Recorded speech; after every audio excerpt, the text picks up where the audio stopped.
Hello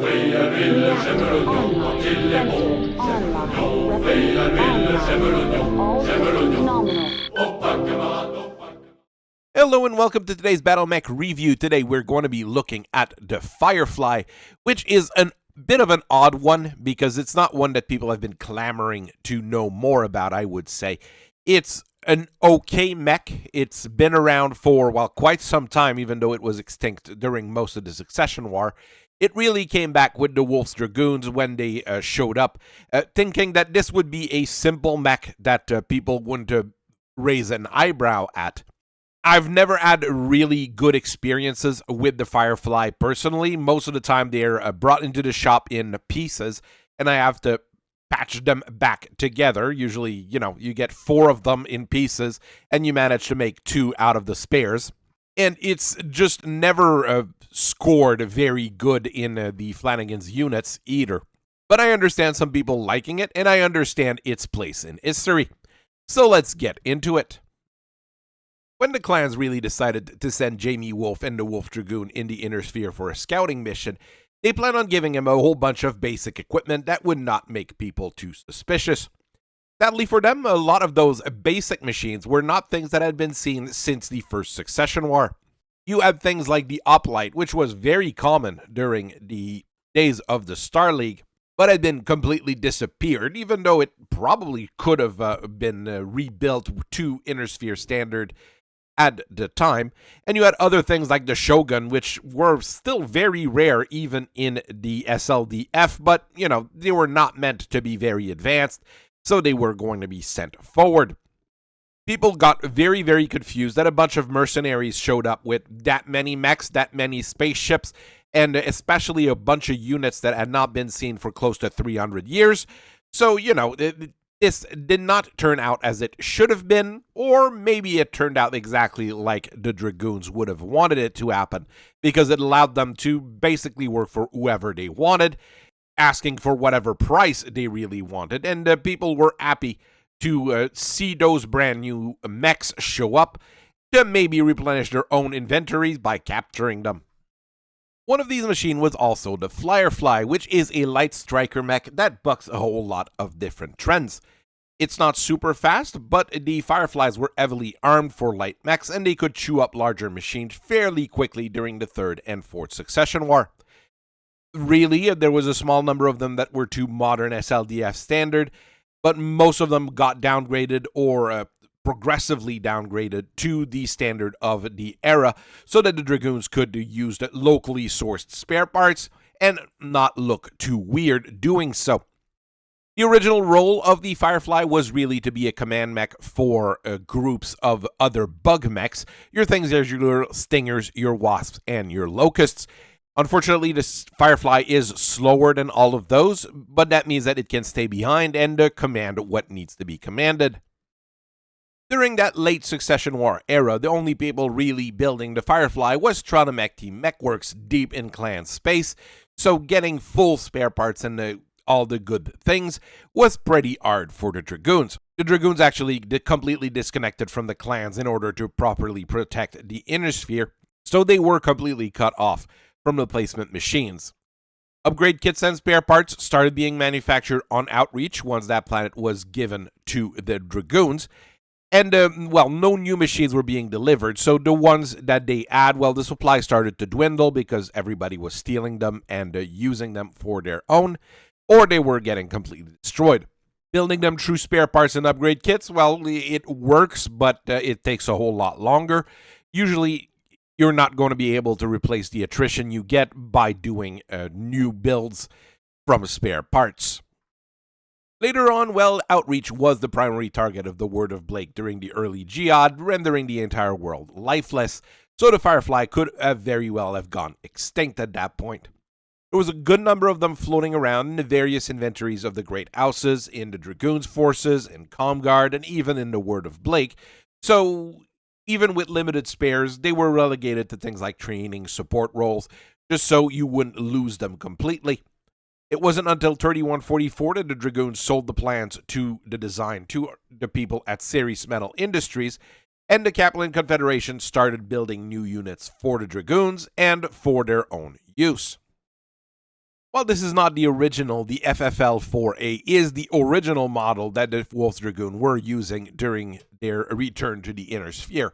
Yes, they had a few SLDF models floating around, but they preferred not to use them to just, fit in better. At 30 ton, it can go 86 kilometers per hour using a good old GM 150, and GM was the main provider of a whole lot of things for the SLDF at the time. It makes it fairly slow for a light mech, but this is compensated by a set of Lexington Lifters jump jet, giving you 120 meters of jump range, which is not the maximum you could get on a mech like that, but should be good enough to reposition when required. As another mean of protection, the Firefly 4A has 6.5 tons of standard plates, which is about as much as you can stick on a mech this size. It only has 10 standard heat sinks, which is, not quite a whole lot, and probably not enough for the equipment that is mounted on the 4A, but you take what you get. On the other hand, the Firefly is fairly heavily armed for a mech its size. Your main weapon are 3 of torso-mounted Martel medium lasers spread throughout, giving you quite a bit of punch compared to most other bug mechs, and will give people reason to pause. Adding to this, you get 4 Martel Smart lasers also spread throughout the body, giving you even more bite at short range. Basically, you are able to take out things much larger than you are if you get in their back with those jump jets or your OK speed. And it's going to make you run hot, but at least it's decent enough.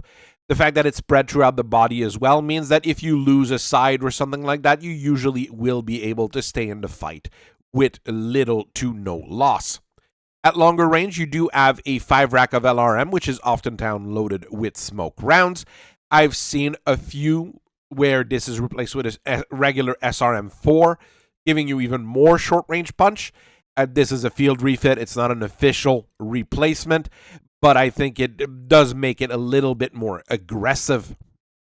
The original Firefly was the 2679 FFL-3A, which was introduced for the Star League and most reputable member state militaries. The reason why it disappeared, well, it was quite expensive to begin with, and it used all the advanced technology that it could, with an XL engine, double heat sinks, and ferrofibrous plates. After the First Succession War, well, there's not much that you could really build from those, but it made it quite an efficient little striker mech. The weaponry is similar to the 4A, but you get 2 tons of LRM reload that are caped in a case bin, and you add a tag laser in order to let the Firefly call in artillery from the SLDF missile battery of choice, the Chaparral. Honestly, this is a pretty decent machine. I probably would have moved things around a little bit to get the full jump capabilities on it, and maybe just give it a little bit more bite or something along those lines.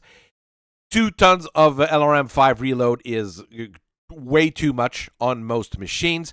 The tag is good, but only good if you do have those chaparrals or something similar in the back. So you do have to see that it was useful, but it was really built for the SLDF and what they were meant to be. The Firefly was a common enough machine, and it was actually in production on Stratomac-T at the early days of the Exodus, and it was heavily used by every single power in the Pentagon Civil War. With a problem with the supply of Aero 4, well, the first model that came out in that model was the FFL-3SL, which removes the tag and half a ton of plates in order to put a Guardian ECM in. I did hear of a few where the system is replaced with a Beagle active probe instead, but I think it was a field refit for the Pentagon War, and it really probably depends on who had the machine at what time. The machine got progressively downgraded during that war as well. Since everybody had some, well, the downgrades were progressive and all over the place, but we've got a few different models here that were recorded by the clan historians. The FFL-3PP takes out the ECM and the case system from the previous one to replace the LRM rack with a 10-rack LRM, giving you a little bit more long-range support. The 3PP2 is a downgrade from the SLE, taking out the ferrofibrous armor and replacing it with regular armor. The FLE3PP3 is a mix of both removing the case and ECM in order to upgrade the LRM, but also lacking this advanced ferrofibrous plating. None of these really stood out or stood the test of time. They were probably mostly destroyed or refitted to other variants after the Pentagon Civil War. There was also a fully upgraded Firefly using clan technology, which was introduced during the Pentagon Civil War by the people who followed Nick Kay. This one uses the good clan endo steel to make the body and double heatsink cooling, while the engine is a standard one rather than an XL because they needed those XLs on better machines. The main weapons are a trio of medium pulse lasers giving you very accurate mid-range punch, and this is backed by 4 ER small lasers, which is a very nice amount of bite as well.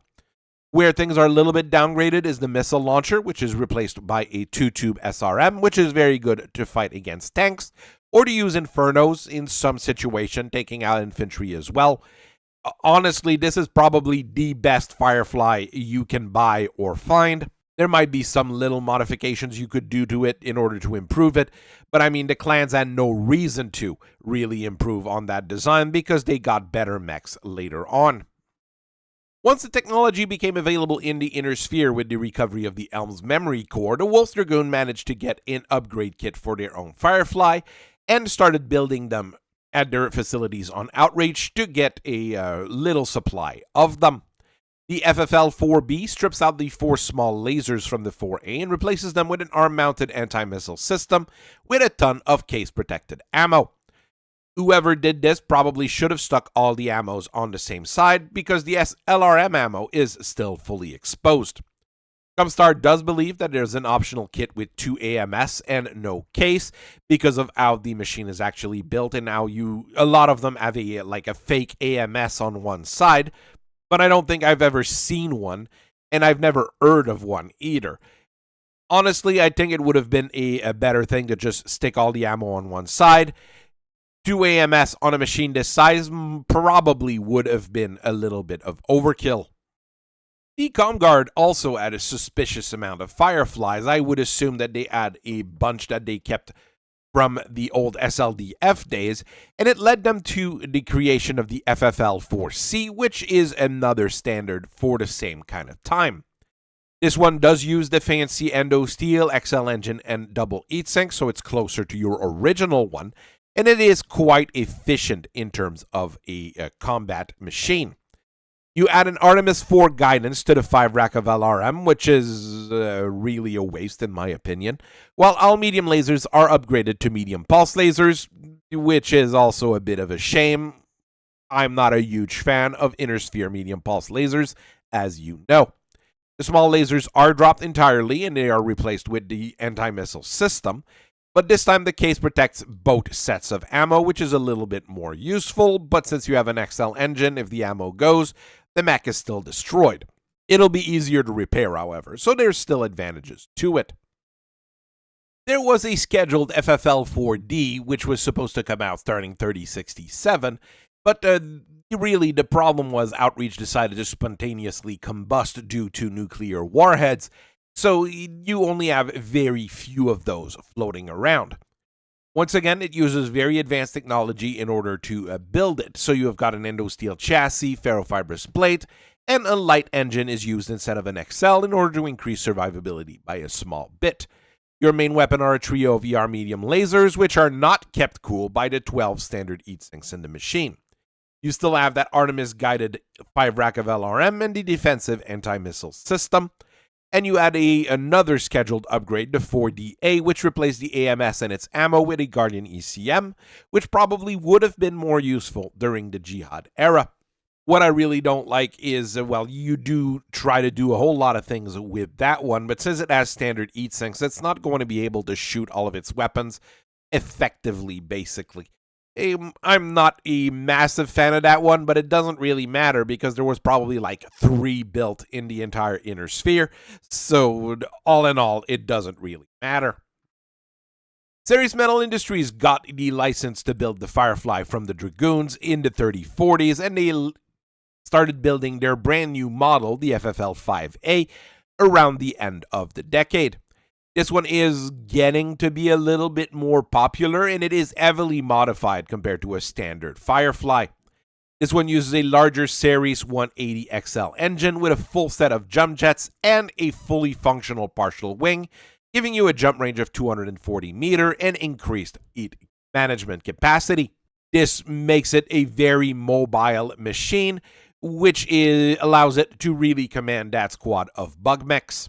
Weapon-wise, this kind of matches the 4D with 3 ER medium lasers and a non-upgraded LRM-5 and anti-missile system, which is usually enough to protect you. To save on weight, the body is made with endo steel, which is a pretty good thing. The problem really comes with the fact that it's made by Ceres in the 3140s. That partial wing might not work if you start using it. I'm warning you right now, the ER medium lasers will probably behave like regular medium lasers, but generate the heat of a regular ER medium laser. So, yeah, your mileage may vary. If you buy stuff from Ceres right now, probably would need to have someone look at it 3, 4, 5 times, usually outside of the Capellan Confederation, because if you use it inside, you'll probably have bad news. The Firefly is probably not the most common bug mech around, but it can serve fairly well in urban defense scenarios, patrol duties, or just as a commander for a light lance. If you spend it a little bit more money on it and you maybe stuck a command computer on it, it could really be a great scout commander, or you could probably move quite a few different things in order to get some of the fancier bits in. Honestly, there's always something missing whenever you're dealing with Fireflies, and this is what really annoys me with them. Its movement profile and equipment does fit well with the bigger 275 Mafia mech and a lot of other cavalry support unit, meaning that it can effectively serve with those units as well, even though it's not going to be tough enough to really get into long-range brawls and into long-lasting brawls. I'm not a huge fan of the Firefly, as you can hear, but I mean, it is a thing that is available, and I'm sure some people can find good reasons to use them and good reasons to manage them. So I hope you guys have a very nice rest of your day. I thank you for listening to me for so long, and I will see you guys later. Bye-bye.